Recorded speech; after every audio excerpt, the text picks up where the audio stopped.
Hello, I will do a short video about the BMW r1200gs 2009 front suspension ball joint dust cover change.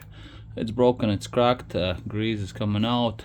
So I'll basically show you in a short way how I will do. It's already done, yeah, it's released, but it's just a short video as I say. So I put a wee bit of foil around, heat with this machine for maybe half a minute, maybe a bit more. Then we put the spanner like that, 21mm spanner, and Torx, which is 45, put in with the ratchet here, which is against the fork, right? As you can see, it's against the fork, and then it's heated up and it basically comes off pretty easy. Just heat it up, no need to be red, but heat up. As soon as you see the smoke coming, it's ready to go. Thank you.